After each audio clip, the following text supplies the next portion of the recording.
యోహాను సువార్త 6వ అధ్యాయము 9వ వచనం.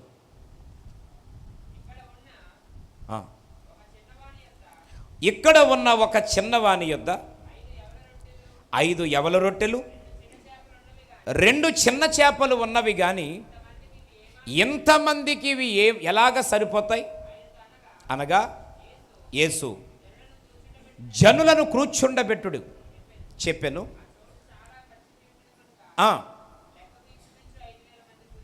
5,000 మంది పురుషులు అక్కడ కూర్చుండుని పట్టుకొని కృతజ్ఞతాస్తుతులు చెల్లించి కూర్చున్న వారికి వడ్డించెను. దేవునికి స్తోత్రం. ఇక్కడ 3వ చేప ఏంటి అనంటే 5,000 మంది ఆకలి తీర్చిన చేప. 3వ చేప ఏ చేప? 5,000 మంది ఆకలి తీర్చిన చేప. జాగ్రత్తగా వినండి. యేసు ప్రభువారు కొండ మీద కూర్చొని ప్రసంగం చేస్తున్నారు. దేవుని యొక్క వాక్యాన్ని మాటలు వినడానికి జనాలు తండోపతండాలుగా ఆయన ఎద్దకు వచ్చారు. 3 రోజులంట భోజనం కానీ, దాహం కానీ, ఇల్లు కానీ, వాకిలి కానీ ఇవన్నీ మర్చిపోయారంటండి. ఎక్కడ? కొండ మీద కూర్చొని ఉండిపోయారు. వీళ్ళకి గృహాలు గుర్తు రాలేదు, కోళ్ళు గుర్తు రాలేదు, మేకలు గుర్తు రాలేదు, గేదెలు గుర్తు రాలేదు. ప్రియమైన మిత్రులారా, ఇలా ఏమీ గుర్తు రాలేదు. దాహం అనేది లేదంట, ఆకలి అనేది లేదు. 3 రోజులు యేసయ్యతో ఉండిపోయారు. కార్యక్రమం అయిపోయింది, ఇంటికి పంపించేస్తుంటే అందరూ వెళ్ళిపోతూ ఉంటే అప్పుడు యేసయ్యకి జాలి అనిపించిందంట. వీళ్ళందరూ 3 రోజుల నుంచి నాతోనే ఉండిపోయారు, అయ్యో ఆకలితో వెళుతున్నారు, వీళ్ళకి ఏదైనా పెడితే బాగున్ను అనుకున్నాడు. కానీ మరి ఒకరికిద్దరికైతే ఏదైనా పెడతాం, కానీ 5,000 మందికి ఇప్పుడు వండాలన్నా ఎన్ని పాత్రలు కావాలి, ఎన్ని రైస్ కావాలి, ఎన్ని బత్తాల బియ్యం కావాలి, ఏమండి ఎన్ని సామాన్లు కావాలి, ఎంతమంది వంట చేసేవాళ్ళు కావాలి, ఇవన్నీ చాలా అసలు జరిగే పని కాదు. కానీ దేవుడు అనుకున్నాడట, వీళ్ళందరికీ ఏం పెట్టాలి? కడుపు నిండా భోజనం పెట్టి పంపాలనుకున్నాడు. కానీ వారి దగ్గర ఏమీయో. కానీ ఒక చిన్నవాడట ఏమన్నాడు? అయ్యా, నా దగ్గర 5 రొట్టెలు ఒక 2 చిన్న చేపలు ఉన్నాయి అనని అవి తీసుకొని వాడు తినేలేదటండి. ఏం చేశాడు? అట్టుకెళ్ళి యేసయ్య చేతిలో పెట్టాడు. దేవునికి స్తోత్రం. అక్కడికి రాయబడలేదు, కానీ హిస్టరీలో ఆ యొక్క చరిత్రలో వివరణ ఏమని ఉందనంటే, ప్రియమైన మిత్రులారా, యేసు ప్రభు వారు ఎక్కడ ఉంటే అక్కడ జనం తండోపతండాలుగా పారిపోతూ ఉండేవారు ఆ రోజుల్లో. ఎందుకంటే చాలామంది బ్రతికేసేవారు, చాలామంది రోగాలు బాగుపడిపోతూ ఉండేవి. చూడ్డానికి బాగు చేసుకోవడానికి జనాలు వెళ్ళిపోతూ ఉంటే ఈ కొండ మీద కూర్చున్నాడంటే యేసయ్య అని చెప్పి ఊర్లో వాళ్ళందరూ పారిపోతూ ఉంటే ఈ ఒక పిల్లోడు వాళ్ళందరూ పారిపోతారు, ఈడు పారిపోతున్నాడు. ఎందుకు పరిగెడుతున్నాడు వీడికి తెలదు, పారిపోతున్నాడు. అప్పటికి వాళ్ళమ్మ టిఫిన్ వేస్తుందన్నమాట, రొట్టెలు కాలుతుంది.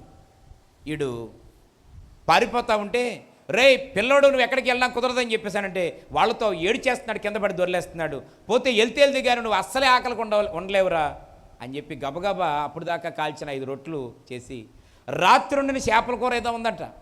మీకు అర్థమైందండి?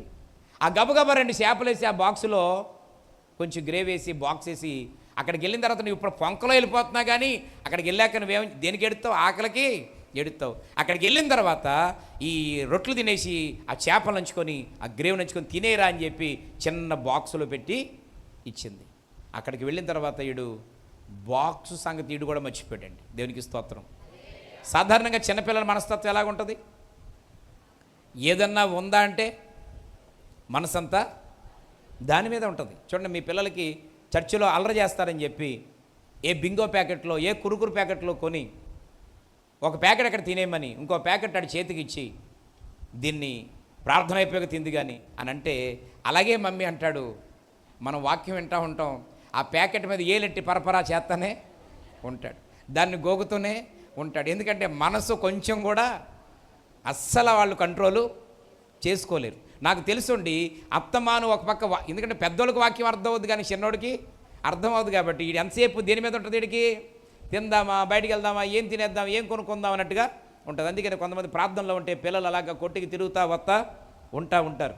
అయితే వీడు ఎంతసేపు ఆ బాక్సులో చెయ్యట్టి ఆ రొట్టెల మీద, చేపల మీద, రొట్టెల మీద, చేతుల మీద ఏదో ఒక ఏలెట్టి గెలకలేడు. కానీ 3 రోజులు తను రొట్లు చేపలు తెచ్చుకున్న సంగతి కూడా ఏం చేశాడు చెప్పాలి, మర్చిపోయాడనంటే ఆ చిన్న బిడ్డ కూడా దేవుడు చెప్పే వాక్యములకు చెప్పండి లీనమైపోయి దేవునితో ఉన్నాడు. గట్టిగా స్తోత్రం చెప్దాం. హల్లెలూయా. అది చిన్నపిల్లల్లో చెప్పుకోదగ్గ ఒక లక్షణం అయితే, రెండవది ప్రియమైన మిత్రులారా, ఇప్పుడు 3 రోజులు అయిపోయింది. ఈడ ఆకలి ఎలాగుంటుంది? మామూలుగా ఉండదండి. 3 రోజులు తిండి లేదు. ఇప్పుడు ఈలోగా ఈ యొక్క చేపలు పాసిపోయినాయా, రొట్లు పాసిపోయిన తర్వాత గొడవ.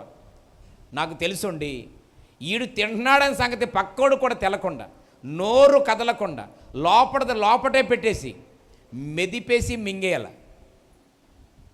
ఎందుకంటే పక్కోడు చూశాడా పెట్టబడుతుంది, పక్కోడు చూశారా ఇవ్వబడుతుంది అని ఉద్దేశంతో సాధారణంగా చూడండి, ఈ పిల్లలు తినేటప్పుడు ఎదరు ఇంకో పిల్లోడు నించొని అలా జాలిగా చూస్తూ ఉంటాడు, కానీ ఏది పెట్టకుండా అయిపోయేదాకా తినేస్తాడండి. ఎక్కడో కొంతమంది పెడతారు, కానీ కొంతమంది మాత్రం ఏం చేయరు. అస్సలు సమస్య లేదు, ఆడి దగ్గరికి వచ్చే కొలది వీడు ఎడుతాడు తప్ప అసలు పెట్టడు. మరి ఇప్పుడు ఎవరికి ఇవ్వకుండా వీడు తినేయాలి. కానీ మీ దగ్గర ఏమైనా ఉన్నదా అని అక్కడ ఉన్న వారిని అడిగితే వెంటనే చిన్నపిల్లడు అన్నాడట, అయ్యా నా దగ్గర 5 రొట్టెలు 2 చేపలు ఉన్నాయని చెప్పి ఆ వట్టికలు ఏం చేశాడు, యేసయ్య చేతిలో పెట్టాడు. గట్టిగా స్తోత్రం చెబుదాం. హల్లెలూయా. ఈ విలువైన సమయంలో ఈ 3వ చేప ఏ చేప వాళ్ళే ఉండాలని అంటే 5,000 మంది ఆకలి అంటే ఈరోజు నీ మట్టుకు నీవే దీవెనకరంగా కాకుండా ఇతరులకు సమాజానికి దీవెనకరంగా ఆశీర్వాదకరంగా ఈరోజు నీ ఉండాలనంటే మనకు ఉన్నదాన్ని ఎవరి చేతిలో పెట్టాలా చెప్పాలి, యేసయ్య చేతిలో పెట్టాలా. దేవునికి స్తోత్రం చెప్పండి. ఇప్పుడు ఆ 5 రొట్టెలు 2 చేపలు 5,000 మంది తినగా ఇంకా ఆహారం మిగిలింది అంటే కారణం చిన్నపిల్లవాడు కాదండి. ఆ పిల్లవాడు వాటిని తీసుకొచ్చి ఎవరి చేతిలో పెట్టాడు, యేసయ్య చేతిలో పెట్టాడు. దేవునికి మహిమ కలుగును గాక. హల్లెలూయా.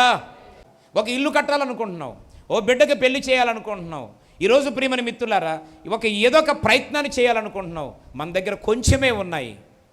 మనం యేసయ్యతో ఏం చెప్పాలంటే, దేవా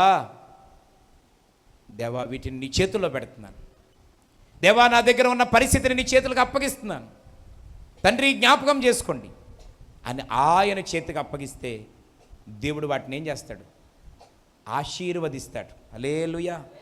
హల్లెలూయా.